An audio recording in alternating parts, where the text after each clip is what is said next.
percaya. Risa lihat sendiri ayah jalan sama cewek lain di mall. Dan cewek itu tuh seumuran Risa.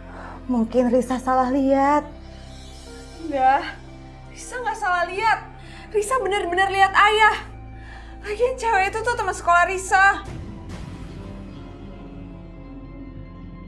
Ayah itu tuh suka menghamburkan uang dan pergi ke disko sama teman Risa ini. Risa tahu semuanya, Bunda. Apakah benar yang disampaikan Risa? Mas Ardi boros?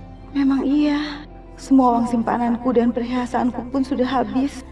Bunda masih nggak percaya juga? Iya. Bunda percaya. Bunda, kok Bunda biasa aja gitu sih? Bunda tuh harusnya marah. Kita doakan aja sama-sama. Semoga ayah nggak salah jalan. Kalaupun ayah sampai tersesat ke jalan yang tidak benar, semoga Allah mengembalikan ayah ke jalan yang benar. Berdoa tanpa berbuat apa-apa. Dan tunggu sampai kita benar-benar nggak punya apa-apa lagi. Bunda, ayah tuh sering kasar sama kita. Aku nggak mau Bunda disakitin terus sama ayah. Mama, kamu masih pegang uang nggak? Uang apa, Mas? Hanya balik sih. Ya uang lah, aku perlu uang. Ayah tuh kenapa sih?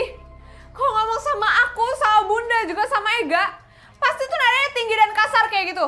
Beda sama ayah kalau lagi ngomong sama pacarnya. Ngomong apa kamu ya? Mas, jangan kasar sama anak. Dia itu kurang ajar ngomongnya. Gak usah didengar omongan Risa, Mas. Risa, kamu mau kemana? Mana uangnya? Mana perhiasan kamu? Astagfirullahaladzim, Mas. Mana perhiasan kamu? Istighfar, Mas. Saya udah gak punya perhiasan apapun. Semuanya udah habis Mas jual. Habis? Habis kamu kemanain? Terus kamu beli barang-barang kesukaan kamu semuanya? Iya, kamu habisin? Mas Ardi yang suruh jual semua perhiasan saya. Katanya buat nambah modal usaha peternakan Mas Ardi. Bohong kamu ah. Demi Allah saya nggak bohong.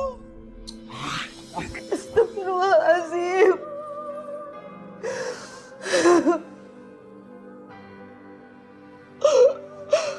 Ya Allah. Luruskanlah hati dan pikiran Mas Ardi, ya Allah. Jika memang tersesat, tolong ya Allah, kembalikan ke jalan yang benar.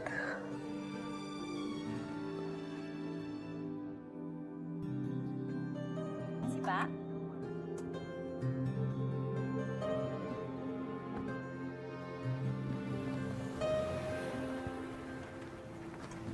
Ardi? Mah? Kamu mau kemana? Oh iya. Mah, pegang uang nggak? Aku boleh minta kan? Aduh, kamu ini gimana sih? Nanyain mama pegang uang. Ya mama nggak punya uang lah. Memangnya kamu kenapa? Lagi ada masalah? Terus mobil kamu kemana? Kok nggak kelihatan? Justru itu mah, mobil aku tadi ditarik sama debt collector. Kacau mah jadinya. Kalau kita nggak keluar dari masalah ini, kita akan jatuh miskin. Maksud kamu apa sih? Mama nggak ngerti. Bisnis aku ini bangkrut mah. Semuanya gara-gara Rahma. Rahma? Mama juga sih.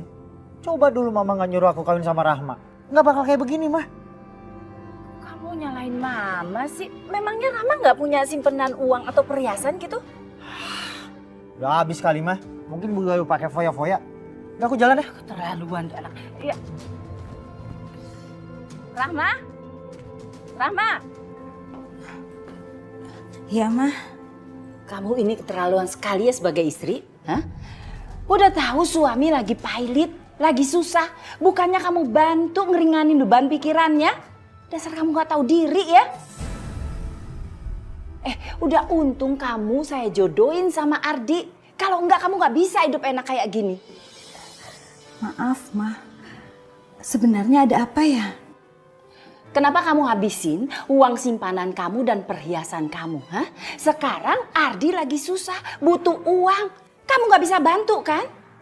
Mah, uang simpanan dan semua perhiasan saya itu sudah dihabiskan sama Mas Ardi. Hah? Saya nggak percaya sama omongan kamu. Bener apa kata Ardi? Kamu ini cuma sebagai pembawa sial. Nyesel saya jodohin kamu sama Ardi.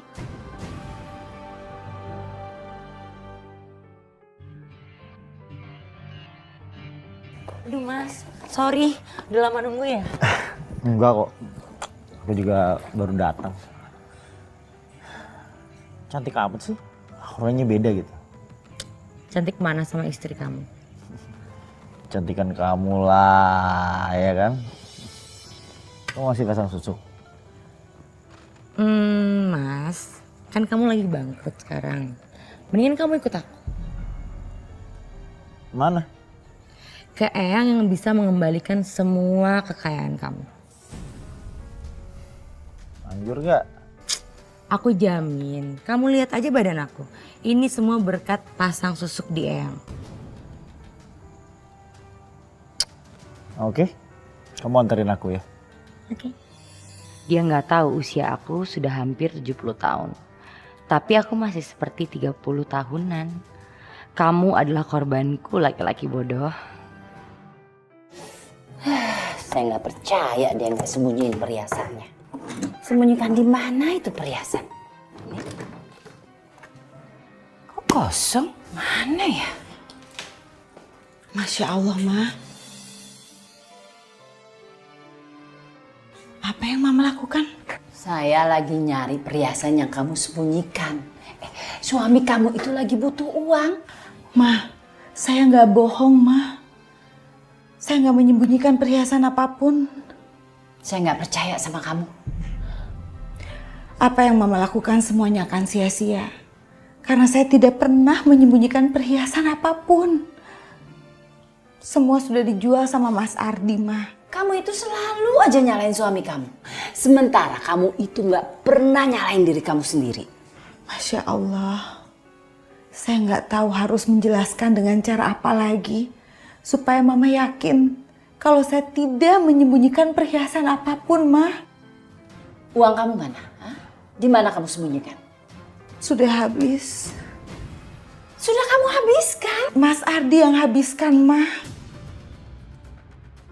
Ardi lagi. Eyang jangan salahin Bunda terus dong. Yang harusnya Eyang salahin tuh Ayah. Kerjanya cuma foya-foya sama ngamburin duit nggak jelas sama perempuan lain. Kamu ngomong apa anak kecil, ha? Maaf, Ma. Bisa, sebentar. Bunda mau bicara sama kamu. Anak sama ibu sama aja. Risa, dengar ya. Kamu tuh nggak boleh bersikap seperti itu sama Eyang. Bunda nggak mau kamu jadi anak yang durhaka. Risa nggak boleh menyalahkan siapapun. Ini cobaan untuk kita semua. Kita harus sama-sama menghadapinya. Kita harus kuat. Tapi Bun, kenyataannya tuh emang Ayah yang menghamburkan uang sama perempuan yang gak jelas. Sekarang Ayah bangkrut, Bunda yang disalahin. Risa gak mau kalau Bunda disalahin terus. Bunda tuh harus bisa menentang. Bunda hanya menuruti sifat dari Siti Khadijah, istri Rasulullah Muhammad SAW. Beliau punya sifat lembut, ikhlas dalam menghadapi situasi apapun, sabar dalam menghadapi ujian sepahit dan semanis apapun itu. Bun, Ayah itu bukan nabi. Ayah cuman manusia biasa yang lebih dikuasai amarah dan nafsunya. Bunda gak bisa jadi Siti Khadijah. Ujian itu akan datang kapanpun dan dari tempat yang tidak pernah kita sangka-sangka sebelumnya.